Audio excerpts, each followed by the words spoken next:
During the summer of 2003, events in the northeastern United States involving a strange, human-like creature sparked belief local media interest before an apparent blackout was enacted. Little or no information was left intact, as most online and written accounts of the creature were mysteriously destroyed.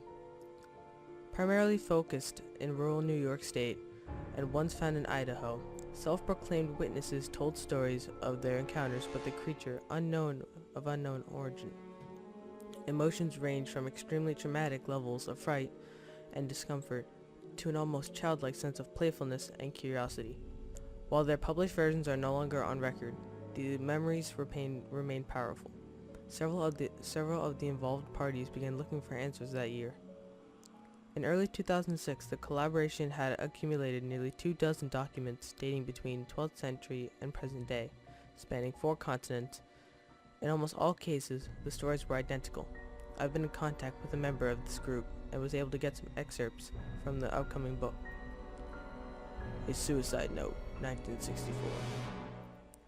As I prepare to take my life, I feel it necessary to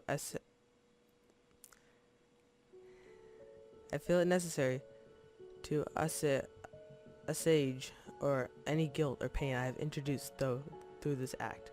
It is not the fault of anyone other than him, for once I awoke and felt his presence. I once awoke and saw his form. Once again I awoke and heard his voice, and looked into his eyes. I cannot sleep without fear of what I might next awake to experience. I cannot ever wake. Goodbye. Found in the same wooden box were 2 empty envelopes addressed to William and Rose, and 1 loose personal letter with no envelope. Dearest Lenny, I have prayed for you. He spoke your name. A journal entry translated from Spanish, 1880. I have experienced the greatest terror. I've experienced the greatest terror. I've experienced the greatest terror. I see his eyes when I close mine. They are hollow, black. They saw me and pierced me. His wet hand.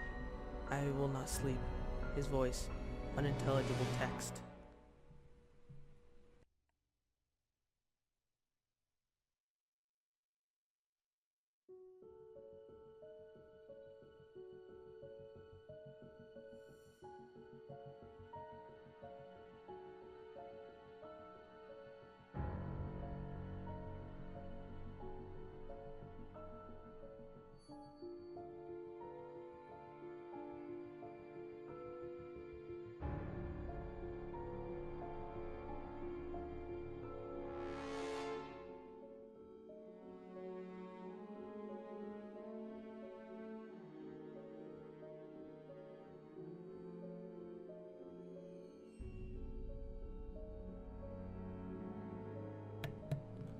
A Mariner's Log, 1691. He came to me in my sleep. From the foot of my bed, I felt a sensation. He took everything. We must return to England. We shall not return here again at the request of the Rake. From a witness, 2006. 3 years ago, I had just returned from a trip in Niagara Falls with my family for the 4th of July. We were all very exhausted after a long day of driving. So my husband and I put the kids right to bed and called it a night. At about 4 a.m., I woke up thinking my husband had gotten up to use the restroom. I used the moment to steal back the sheets, only to wake him in the process. I apologized and told him I thought he got out of bed. When he turned to face me, he gasped and pulled his feet up from the end of the bed so quickly his knee almost knocked me out of bed. Then he grabbed me and said nothing.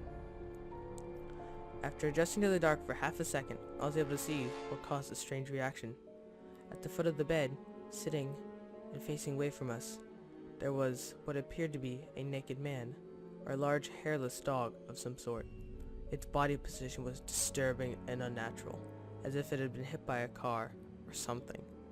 For some reason, I was not instantly frightened by it, but more concerned as to its condition. At this point, I was somewhat under the assumption that we were supposed to help him. My husband was peering over his arm and knee, tucked into the fetal position, occasionally glancing at me before returning to the creature. In a flurry motion, the creature scrambled around the side of the bed, then crawled quickly into a flailing sort of motion right along the bed, until it was less than a foot from my husband's face. The creature was completely silent for about 30 seconds, or probably closer to 5, it just seemed like a while. Just looking at my husband, the creature then placed its hand on his knee and ran into the hallway, leading to the kids' room. I screamed and ran for the light switch, planning to stop him before they hurt my children. When I got to the hallway, the light from the bedroom was enough to see it crouching, hunched over about 20 feet away. He turned and looked directly at me, covered in blood. I flipped the switch on the wall and saw my daughter Clara. The creature ran down the stairs while my husband and I rushed to help our daughter. She was very badly injured and spoke only once more in her short life. She said, "He is the Rake." My husband drove his car into a lake that night while rushing our daughter to the hospital. They did not survive.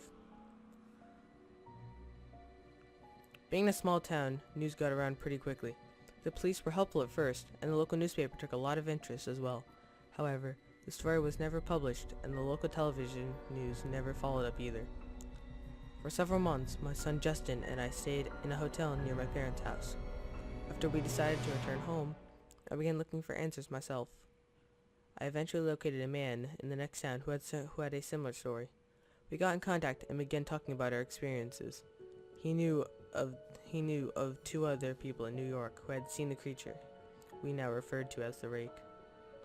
It took the 4 of us about 2 solid years of hunting on the internet and writing letters to come up with a small collection of what we believe to be accounts of the Rake. None of them give any details, history, or follow-up. One journal had an entry involving the creature in its first 3 pages, and never mentioned it again. The ship's log explained nothing of the encounter, only to say that they were told to leave by the Rake. That was the last entry in the log. There were, however, many instances where the creature's visit was one of a series of visits with the same person. Multiple people also mentioned being spoken to, my daughter included. This led us to wonder if the Rake had visited any of us before our last encounter. I set up a digital recorder near my bed and left it running all night, every night, for 2 weeks. I would tediously scan through the sounds of me rolling around in my bed each day when I woke up. By the end of the 2nd week, I was quite used to the occasional sound of sleeping while blurring through the recording at 8 times normal speed. This took almost an hour every day. On the first day of the 3rd week, I thought I heard something different. What I found was a shrill voice. It was the Rake. I can't listen to it long enough to even begin to transcribe it. I haven't let anyone listen to it yet. All I know is that I've heard it before, and I believe that it spoke when it was sitting in front of my husband. I don't remember hearing anything at the time, but for some reason, the voice on the recording immediately brings me back to that moment. The thoughts that must have gone through my daughter's head make me very upset. I still have not seen the Rake since he ruined my life, but I know that he's been in my room while I slept. I know and fear that one night I'll wake up to see him staring at me.